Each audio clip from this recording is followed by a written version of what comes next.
जोहार। मास्टर जी राहुल की भी जोहार। जोहार जोहार पर्वतिया जी। और बताइए क्या हाल चाल है आपके? एकदम बढ़िया मास्टर जी। हमार गांव घर कर खेत खलिहान कर सब कर हालचाल बढ़िया। क्या बात है। गांव घर और आपका खेती बाड़ी का हाल समाचार तो हो गया। हाँ। लेकिन देश दुनिया की खेती बाड़ी का क्या हाल चाल है? चलिए कार्यक्रम की शुरुआत इससे कर ले। हाँ एकदम मास्टर जी के तो जाने ले एकदम सब कोई तैयार बैठल है। बिल्कुल। तो किसान भाइयों, आपका कार्यक्रम में बहुत बहुत स्वागत करते हुए चलिए देखते हैं सबसे पहले कृषि समाचार।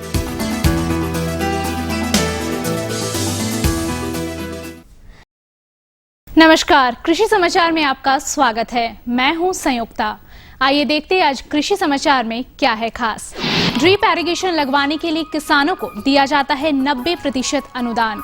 आत्मा राज्य में प्रखंड स्तर पर चला रही है कृषक पाठशाला। मेड़ निर्माण कार्य को आसानी से करता है बांड फार्मर। सिंचाई जल की बचत करने के लिए कृषि वैज्ञानिकों द्वारा ड्रिप सिंचाई पद्धति का आविष्कार किया गया। राज्य में सिंचाई जल की समस्या को देखते हुए राज्य सरकार राज्य के किसानों को ड्रिप इरिगेशन अपनाने के लिए एक योजना के तहत 90% अनुदान देती है। टपक सिंचाई पद्धति यानी ड्रिप इरिगेशन सिंचाई जल की काफी मात्रा में बचत करता है। इसलिए राज्य सरकार की योजना है कि राज्य के किसान इस पद्धति को अपनाकर अच्छी से अच्छी खेती करें। इस योजना के तहत ड्रिप इरिगेशन अपनाने वाले कृषकों को लागत की 90% राशि अनुदान स्वरूप दी जाएगी और शेष 10% राशि लाभुक स्वयं वहन करेगा। अनुसंधानों के दौर से गुजरते हुए कृषि क्षेत्र में भी नई तकनीकों और पद्धतियों का विकास हुआ है। इन पद्धतियों की संपूर्ण जानकारी कृषकों को हो सके ताकि वे इनका इस्तेमाल अपने खेतों में करके लाभान्वित हो सके।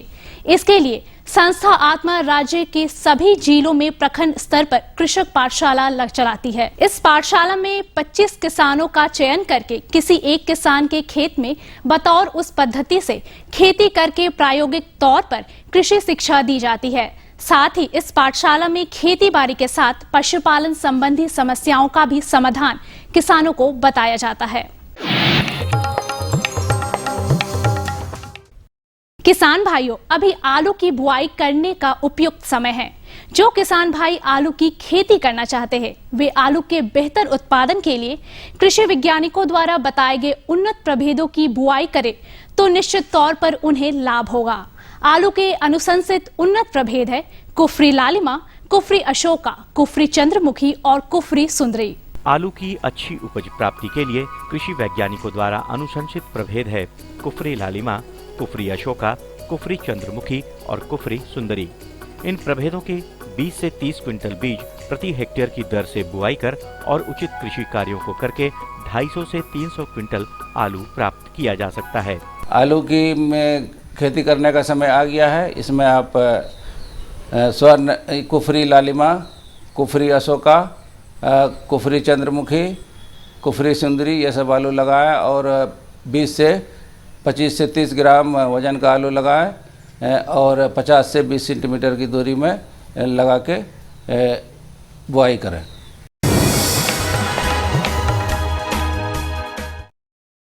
जिन किसान भाइयों ने खरीफ में धान की फसल लगाई है उनकी फसल में अब दूध भरने की अवस्था आ चुकी है। इस अवस्था में फसल पर गंधी कीट का प्रकोप होने की संभावना रहती है। साथ ही तनाछेदक कीट भी फसल को नुकसान पहुंचाता है। आइए आज के बेहतर तकनीक में जानते हैं कि इन दोनों कीटों से फसल की रक्षा कैसे करें। किसान भाइयों, अभी खरीफ फसल में धान मुख्य रूप से लगा हुआ है। अभी जो दूध अवस्था आ गया है धान के, इसमें गंधी कीट का प्रकोप होता जाता है। इसके लिए किसान भाइयों क्लोरोपाइरिफॉस 1 ml प्रति लीटर पानी में मिलाकर इसका छिड़काव करें। इसके बाद किसान भाइयों, यदि आपका तनाछेदक इसके बाद की अवस्था में तनाछेदक का भी प्रकोप होता है जिसमें आपका जो बाली रहता है ऊपर से सूख जाता है और ऊपर से खींचिएगा तो आराम से निकल जाता है। इसके लिए किसान भाई तनाछेदक कीट का प्रकोप होता है जिसके लिए आप लोग साइपरमेथ्रिन 1.5 ml प्रति लीटर पानी मिलाकर छिड़काव किए, जिससे इसका कंट्रोल होता है।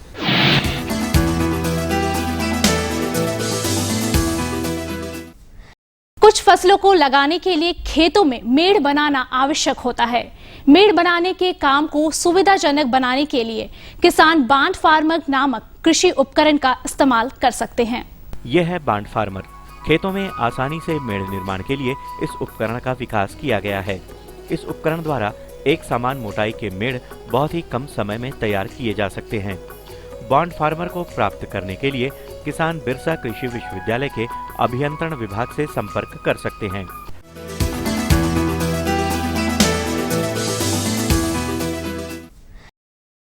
कृषि समाचार में अब बारी है कृषि जगत के एक सफल व्यक्तित्व से मिलने की। तो आइए मिलते हैं सफल किसान से। मैं सब्जी से लेकर सारे दान तक हम खेती करते हैं। आज हमारे खेती जो पुराना ढंग से हो रहा था, उस खेती से आज हम जब तकनीकी ढंग से हम कर रहे हैं, उससे हमें 5 गुना मुझे पैदा हो रहा है। जैसे कि आज हमारे वैज्ञानिक तरीके को अपनाते हुए सारे सब्जी भी हम खेती कर रहे हैं, गन्ना भी खेती करते हैं, धान खेती करते हैं और मक्का भी खेती करते हैं। वो सब चीज़ में हम सालाना हमारा करीबन आय हमको करीब 1.5 लाख से 1.25 लाख की इनकम होता है। और अब एक नजर राज्य के कुछ प्रमुख शहरों के मौसम के मिजाज पर। आज राज्य के कुछ प्रमुख शहरों के तापमान इस प्रकार दर्ज किए गए। रांची अधिकतम 25 डिग्री सेल्सियस और न्यूनतम 17 डिग्री सेल्सियस। देवघर अधिकतम 27 डिग्री सेल्सियस और न्यूनतम 17 डिग्री सेल्सियस। दुमका अधिकतम 28 डिग्री सेल्सियस और न्यूनतम 19 डिग्री सेल्सियस। गोड्डा अधिकतम 29 डिग्री सेल्सियस और न्यूनतम 20 डिग्री सेल्सियस। चाईबासा अधिकतम 27 डिग्री सेल्सियस और न्यूनतम 18 डिग्री सेल्सियस। और हजारीबाग का तापमान अधिकतम 26 डिग्री सेल्सियस और न्यूनतम 17 डिग्री सेल्सियस रहा।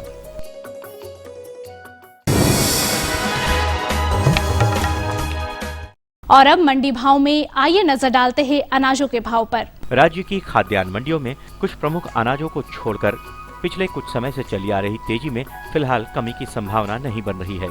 उधर सब्जी मंडियों में भावों को लेकर स्थिरता बनी हुई है। वहीं आज भी के कुछ प्रमुख अनाजों के भावों पर नजर डालें तो इस प्रकार रही। चावल मोटा न्यूनतम 1400 रुपए से लेकर अधिकतम 2200 रुपए। चावल मध्यम न्यूनतम 2100 रुपए से लेकर अधिकतम 2600 रुपए। गेहूं न्यूनतम 1500 रुपए से लेकर अधिकतम 1800 रुपए। दाल अरहर न्यूनतम 5600 रुपए से लेकर अधिकतम 7300 रुपए।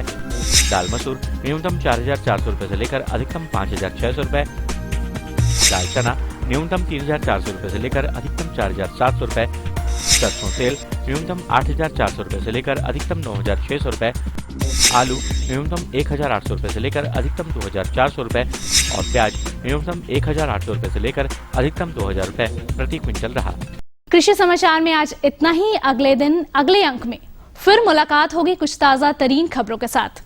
तब तक के लिए दीजिए इजाजत। नमस्कार, जोहार।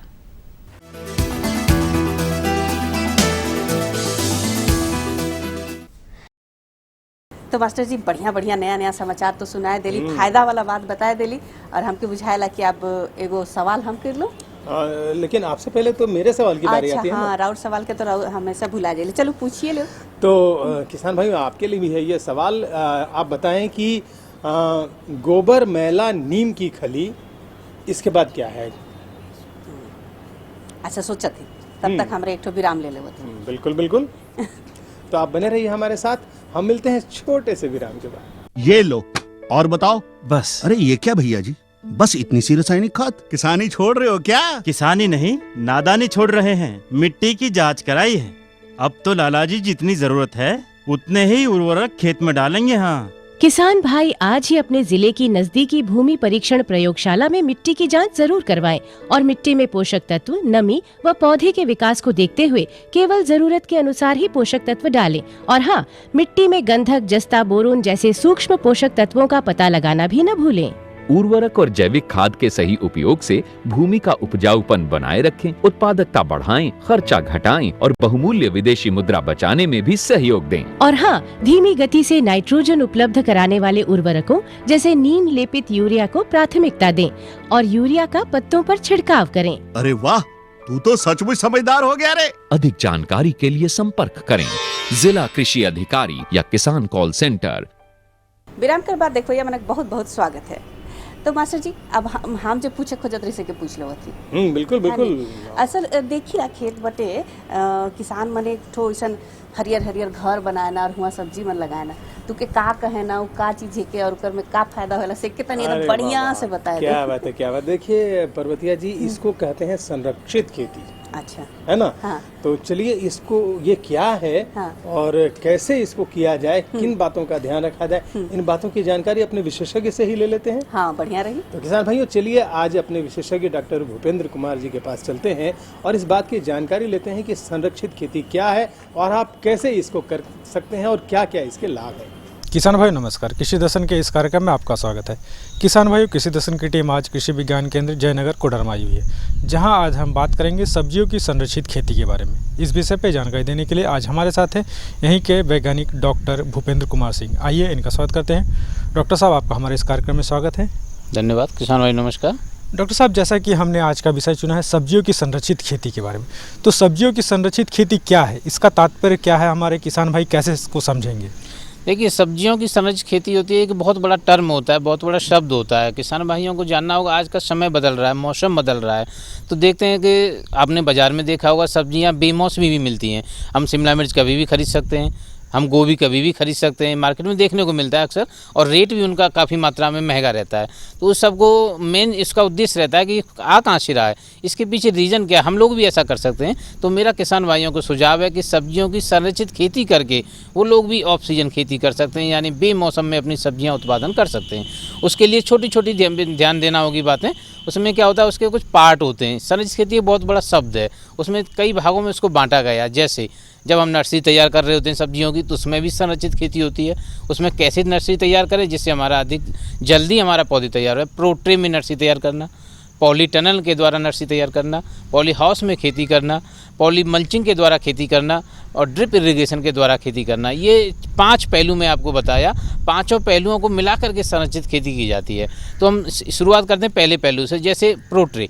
तो प्रोट्रे जैसे आपसे माध्यम जो आप सुन रहे हैं, नाम उसका विदित है प्रोट्रे, यानी प्लास्टिक की ट्रे होती है, जैसे तस्तरीनुमा होती है जिसमें हम लोग घर में चाय पीते हैं कप रख के, ऐसी ही एक ट्रे होती है, उसमें छोटे छोटे खाने बने होते हैं। उसका हम प्रयोग करते हैं सब्जी की पौध तैयार करने के लिए।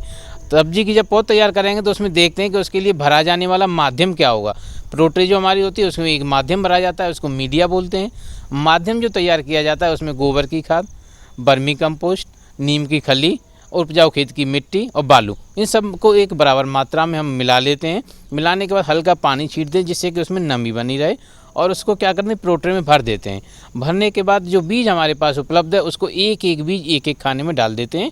इससे क्या होगा कि हमारे बीज को पर्याप्त मात्रा में दूरी मिलेगी, पर्याप्त मात्रा में स्पेस मिलेगा, उसका वृद्धि और विकास उचित होगा और समय से पहले हमारा पौध तैयार हो जाएगी। जब समय से पहले तैयार होगी तो बेमौसम सब्जी के एक पहलू हमारा कंप्लीट हो जाता है। दूसरा पहलू हम बात करते हैं पॉली टनल। जैसे कि नाम से भी देते हैं पॉली और टनल। पॉली का मतलब होता है प्लास्टिक, टनल का मतलब होता है सुरंग। जैसे कि एक सुरंग होती है प्लास्टिक की टाइप की बना दी जाती है। जैसे सर्दियों में जब दिसंबर और जनवरी के महीने में जब तापक्रम बहुत गिर जाता है तो हमारा इतना सब्जियों का जो अंकुरण होता है वो बहुत कम होता है, उसका विकास होता है बहुत धीमे धीमे गति से होता है। तो उसको विकास को बढ़ाने के लिए, जर्मिनेशन को बढ़ाने के लिए हम पॉली टनल का प्रयोग करते हैं। पॉली टनल में क्या करें, तापक्रम बाहर की अपेक्षा 10 से 12 डिग्री सेल्सियस बढ़ जाता है। जैसे हम कद्दू की खेती करें, बैंगन की, कोई भी सब्जी ले लें आप, कद्दू है आपका, लौकी है, करेला है, नेनुआ है, तुरई है, गोभी है, मिर्च है, टमाटर है, बैंगन है, कोई भी सब्जी अगर हम बाहर कर रहे हैं तो क्या होगा, हमारा वृद्धि विकास कम होगा। अगर पॉली टनल के अंदर वही सब्जी सेम कर रहे हैं तो वृद्धि विकास अधिक होगा। क्यों? क्योंकि हर सब्जी के लिए एक अनुकूलन समय की ज़रूरत पड़ती है। वो अनुकूलन समय कब मिलता है हमको, जब हम पॉली टनल लगा देते हैं। तो दिसंबर के महीने में, जनवरी के महीने में हमारा तापक्रम बढ़ जाता है, तो उसमें क्या होगा, हमारा अच्छा उत्पादन होता है। ठीक है, उससे अच्छा उत्पादन होगा तो हमको ज़्यादा लाभ होगा किसान भाइयों को। एक हुआ पॉली टनल। तीसरा पहलू हम बात करते हैं पॉली मल्चिंग। जैसा कि नाम से फिर देता है, पॉली यानी प्लास्टिक, मल्चिंग यानी पलवार, यानी कि प्लास्टिक की पलवार। जैसे आपने देखा होगा किसान भाइयों, खेती आप भी करते हैं, सब्जियों की जब खेती की जाती है तो सब्जियों की खेती में खरपतवार बहुत सारे आते हैं। और खरपतवार आते हैं तो उससे क्या होगा, लिहाजा हमको नुकसान होता है, किसान भाइयों को बहुत सारा नुकसान हो जाता है। उसकी निराई गुड़ाई में पैसा खर्च होता है, उसकी दवा में पैसा खर्च होता है और अल्टीमेटली हमको नुकसान होता है। उसके रोगित जो हमारे फल उत्पादन आते हैं उसका मार्केट वैल्यू गिर जाता है और किसान भाइयों को लाभ की जगह नुकसान उठाना पड़ता है। तो उसको बचाव करने के लिए हम क्या करेंगे, जैसे हमने पॉली मल्चिंग की बात की, जैसे हमने एक बेड बना देते हैं, उस पर क्या करते हैं, काले कलर की पॉलीथीन आती है वो और एक सिल्वर कलर की पॉलीथीन आती है। सर्दियों में हम काले कलर की पॉलीथीन का प्रयोग करेंगे, उसको ज़मीन को ढक देते हैं काले कलर की पॉलीथीन से और उसमें होल बना देते हैं पॉलीथीन में। जैसे कि जो फसल होती है उसका जो रिकमेंडेशन साइज रहता है, जैसे कैप्सिकम, शिमला मिर्च 45 से 50 सेंटीमीटर पर लगाते हैं, टमाटर 45 से 50 सेंटीमीटर पर लगाते हैं, तो उसी हिसाब से उसमें होल बना लेते हैं और उसमें पर्याप्त मात्रा में गोबर की खाद, वर्मी कंपोस्ट डाल के पौधे को रोपाई कर देते हैं। तो हम देखेंगे कि हमारा पौधे का वृद्धि विकास अधिक हो रहा है। ऐसा क्यों? क्योंकि देखा होगा सर्दियों में जब टेम्परेचर डाउन हो जाता है तो उसका जड़ें जो हैं, रात का जो मौसम होता है बहुत डाउन होता है तो वृद्धि रुक जाती है। दिन का रात का समय जो है दूसरा एक दूसरे में समानता नहीं होती है, तो क्या होता है, वृद्धि कम हो जाती है। जब हमारा पॉलीथीन लग जाता है तो टेम्परेचर रात का भी मेंटेन रहता है, दिन का टेम्परेचर जो रहेगा वही रात में रहेगा, क्योंकि हमारे अंदर जो पॉलीथीन है वो अंदर टेम्परेचर बढ़ा रही है। तो हमारी जड़ों का वृद्धि विकास होगा, पौधे का वृद्धि विकास होगा, पहला लाभ। दूसरा लाभ क्या है इससे, जैसे हमने खरपतवार, बहुत सारे खरपतवार आते हैं, उसमें खरपतवार आते ही नहीं है, मर जाते हैं, पॉलीथीन से रुक करके ख़त्म हो जाते हैं। यानी हमारा प्रोड्यूस जो आ रहा है एकदम स्वच्छ और उसका क्वालिटी अच्छी आएगी और उसमें खरपतवार कम आएंगे, उससे किसानों को लाभ अधिक मिलेगा। ठीक है, ये तो हुआ पॉली मल्चिंग की बात। तीसरी हम बात कर रहे थे पॉली हाउस। जैसा कि आप समझ रहे हैं, पॉली और हाउस यानी प्लास्टिक का घर। उसमें क्या करते हैं हम लोग, जैसे हम बात कर रहे थे दिसंबर जनवरी की, यानी ऑफ सीजन की बात कर रहे थे। यानी क्या होता है कि सब्जियों की खेती कभी भी किसी मौसम में हम कर सकते हैं पॉली हाउस में। चाहे हम कैप्सिकम की खेती कर रहे हैं, चाहे हम टमाटर की खेती कर रहे हैं, पूरे वर्ष भर हम कभी भी किसी भी चीज़ की खेती ले सकते हैं पॉली हाउस के अंदर। उसमें क्या होता है, छोटी छोटी बातें ध्यान देने वाली होती हैं कि पॉली हाउस जो हमारे पास बना हुआ है उसके मेंटेनेंस का जो किसान को जो आइडिया होना चाहिए, उसमें क्या रहता है, सबसे पहले जैसे हम जो सीड बेड उसके अंदर बना रहे हैं वो उसमें रास्ता पर्याप्त मात्रा में रहना चाहिए। सीड बेड दोनों तरफ बना देते हैं, बीच में रास्ता रहना चाहिए। और दूसरा क्या रहता है, उसमें कोई भी बाहर का आदमी पॉली हाउस में प्रवेश ना करे। ऐसा करने से क्या होता है कि बाहर का आदमी आता है तो उसे बैक्टीरिया वायरस उसके अंदर प्रवेश कर जाते हैं, जिससे जल्दी से पूरी तरह से उसमें फैल जाता है रोग और वो ख़त्म नहीं हो पाता पॉली हाउस के अंदर। तीसरा ध्यान देने वाली बात, उसके साइड के जो पर्दे रहते हैं पॉली हाउस के, उसमें क्या होता है, उसको गिराना होगा रात को, नहीं तो हवा जो ठंडी हवा जो अंदर चली जाएगी और टेम्परेचर आपका बढ़ेगा नहीं, लिहाजा आपको नुकसान उठाना पड़ेगा।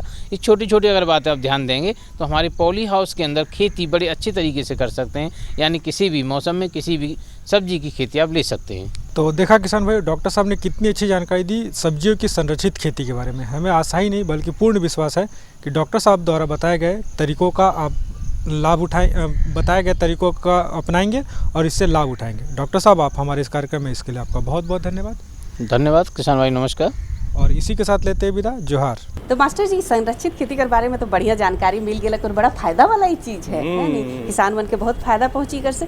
आप जब पूछे खोजत रही से रहे कि धान तैयार हो जाए और जब हमारे किसान भाई बहन मन काटे ना सिर्फ तनी नुकसान हो जाएगा, तो उकर से बचे के उपाय भी जरूरत तो होबे करी। बहुत सही सवाल है किसान भाई पर्वतिया जी कि आप जानते हैं कि धान की जो कटाई का वक्त है अभी, अब अगर इस पर आप सही तरीके का ध्यान रखेंगे तो कई प्रकार के नुकसान से बच सकते हैं। आपकी फसल भी आपको जो मिल रही है उसका पूरा से पूरा संरक्षण भी मिल सकता है। कैसे सही तरीके से कटाई करें, चलिए इसके बारे में जानकारी हासिल करते हैं अपने विशेषज्ञ श्री शंकर प्रसाद सिंह जी से। किसान भाइयों नमस्कार, कृषि दर्शन के इस कार्यक्रम में आपका बहुत बहुत स्वागत है।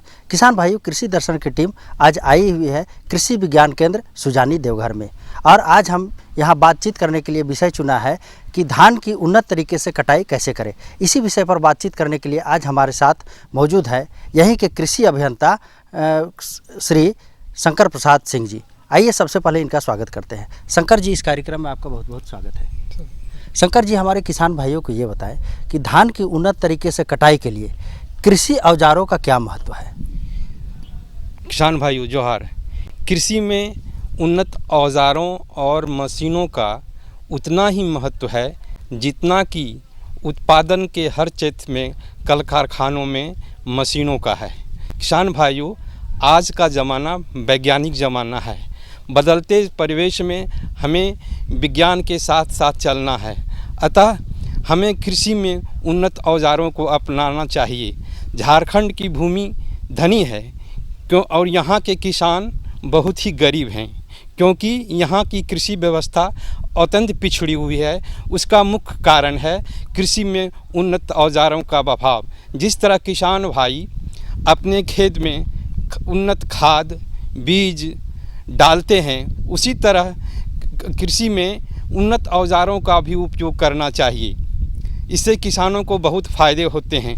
अब देख लें कि जैसे ही अब धान का मौसम आता है, किसान भाई देसी हल से जुताई करते हैं।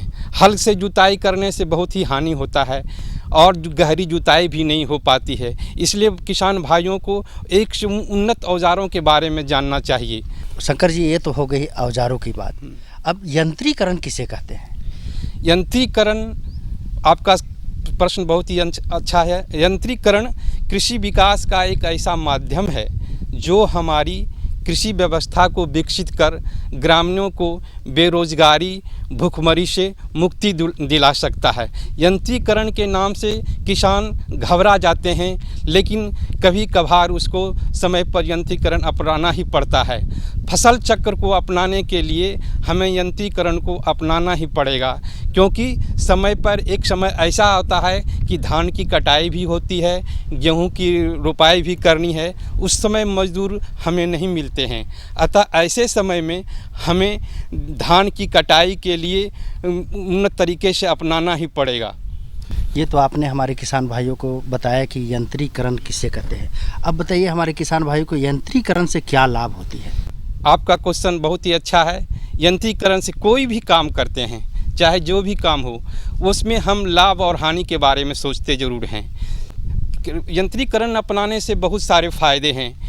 कोई भी कार्य को हम शीघ्रतापूर्वक कर सकते हैं और उसमें कम समय लगता है, आसानी से कर सकते हैं। इसमें श्रम की बचत होती है और जैसे जो ज़मीन बंजर है, उबड़ खाबड़ है, ऐसे ज़मीन में हम यंत्रीकरण के द्वारा ही खेती कर सकते हैं।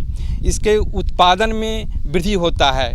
जैसे कि हम कोई देसी हल से, कोई किसान देसी हल से खेती करे और कोई ट्रैक्टर मोल्ड भोल्ड प्लाव से करे, तो दोनों के अंतर देख लें। एक किसान भाई एक खेत में देसी हल का उपयोग करके रुपाई करें और दूसरे खेत में उन्नत कृषि औजार मोल्ड भोल्ड या डिस्क प्लाव द्वारा तैयार करके खेती करें, तो दोनों में अंतर देखेंगे कि जिसमें डिस्क प्लाव या मोल्ड भोल्ड प्लाव द्वारा खेती किया गया है उसमें ज़्यादा उत्पादन होगा, क्योंकि इसमें गहरी जुताई होती है। गहरी जुताई होने से मिट्टी भुरभुरी होती है, इसमें नमी सोखने की संख्या ज़्यादा रहती है। अतः किसान भाई को उन्नत कृषि औजार के बारे में अपनाना चाहिए। ये तो आपने बहुत अच्छी बात बताई हमारे किसान भाइयों को कि यंत्रीकरण से क्या लाभ है। अब हमारे किसान भाइयों को ये बताएं कि इसका रख रखाव वो कैसे करेंगे यंत्रीकरण का? यंत्र चाहे जो भी जितना अच्छा हो, अगर उसका रख रखाव नहीं करेंगे तो बहुत समय तक टिकाऊ नहीं होगा। यंत्र चाहे जो भी कंपनी का हो, उसको रख रखाव करना ज़रूरी है।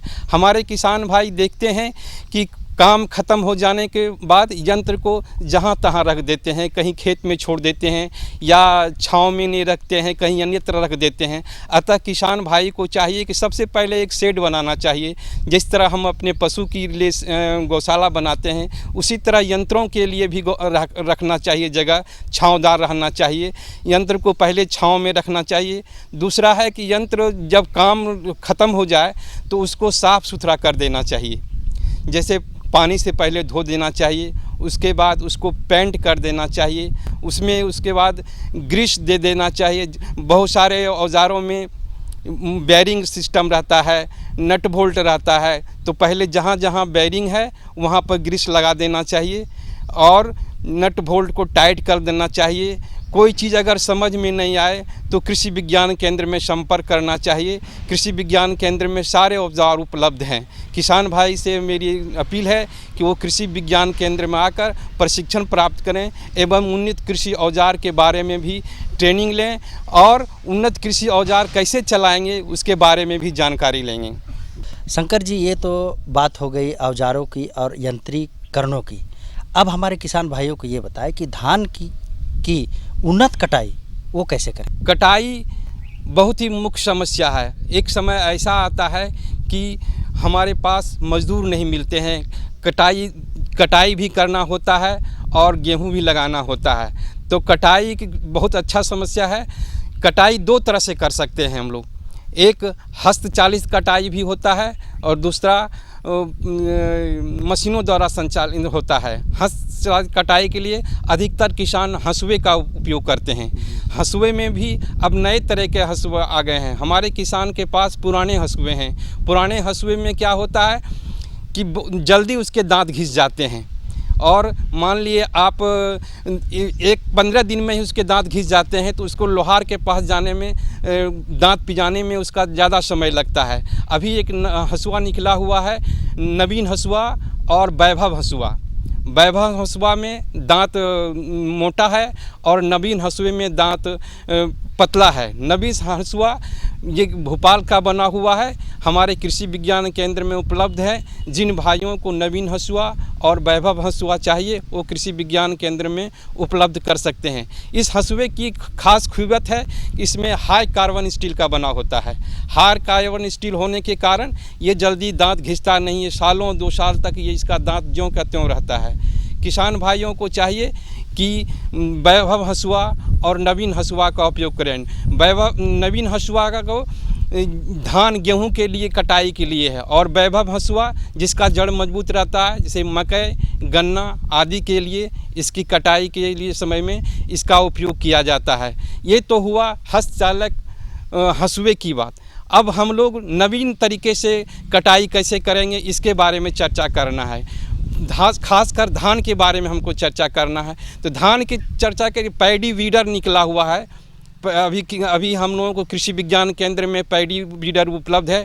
पैडी वीडर कटाई के लिए धान की कटाई के लिए बहुत ही उपयुक्त है और ये ज़मीन की सतह से काटता है। इसमें एक इंजन लगा हुआ है, 5 हॉर्स पावर का इंजन है। ये मानव द्वारा संचालित होता है। मानव पीछे पीछे चलते हैं और रीपर आगे आगे चलता है। जब मशीन स्टार्ट होता है इसमें कटर लगा रहता है। कटर ज़मीन के धान की सतह से काटता है और वहीं पर छोड़ देता है। बाद में मजदूर इसको बंडल बना के रखते हैं। इस इंजन में 1 घंटे में 1 लीटर डीजल खाता है। ये डीजल द्वारा संचालित होता है। 1 घंटे में 1 लीटर डीजल चलता है। तो किसान भाइयों, आपने देखा हमारे शंकर जी ने उन्नत तरीके से धान की कटाई के बारे में आपको जानकारी दी। इनके जानकारियों के आधार पर आप धान काटेंगे तो अच्छे कटाई हो सकती है। शंकर जी इस कार्यक्रम में आए और हमारे किसान भाइयों को इतनी अच्छी जानकारी दी, इसके लिए बहुत बहुत धन्यवाद। तो मास्टर जी, हमार तो 2 सवाल का जवाब हो गया और बढ़िया से एकदम हमरे समझ भी ले ली और मेरे सवाल का जवाब भी आपको सूझ गया होगा। तो कहली नीम और गोबर का तो कहली गोबर मैला नीम की खली। हाँ, आगे ऊपर से पूछती नहीं। तो मास्टर जी हमको बुझाला कि के तो राउर के बताए पड़ी। हमें लगता है कि हमारे किसान भाइयों को इसका जवाब ज़रूर पता होगा, लेकिन फिर भी चलिए, पर्वतिया जी इतना आग्रह कर रही हैं तो हम बता देते हैं कि घाट पंडित कहते हैं कि गोबर मैला नीम की खली या से खेती दूनी फली। यानी अगर आप इन तीनों चीज़ों का मिलाकर के अपने खेत में इस्तेमाल करते हैं तो इससे खेती दुगनी हो सकती है। माने कि गोबर कर, नीम कर, इस सब का ध्यान रखे कोई, आपका खेत में कर उपयोग करे कोई। तो ऐसे ही बहुत सारे लाभ की बात हम आपको बताते रहना चाहते हैं, लेकिन साथ में यह भी जानना चाहते हैं कि आपके पास कौन सी बातें हैं। खेती बाड़ी से जुड़ी हुई तमाम तरह की बातों को हम तक पहुंचाने के लिए लिखिए हमारा पता। हमारे का पता है कार्यक्रम कृषि दर्शन, कृषि प्रकोष्ठ, द्वारा केंद्र निदेशक, दूरदर्शन केंद्र, रातू रोड, रांची। पिन संख्या 834001। तो किसान भाइयों, ढेर सारी बातें हम जानकारियों की करेंगे, लेकिन अगले अंक में। आज वक्त इतना ही है। हमारी पूरी टीम को यहीं दीजिए अनुमति। जोहार।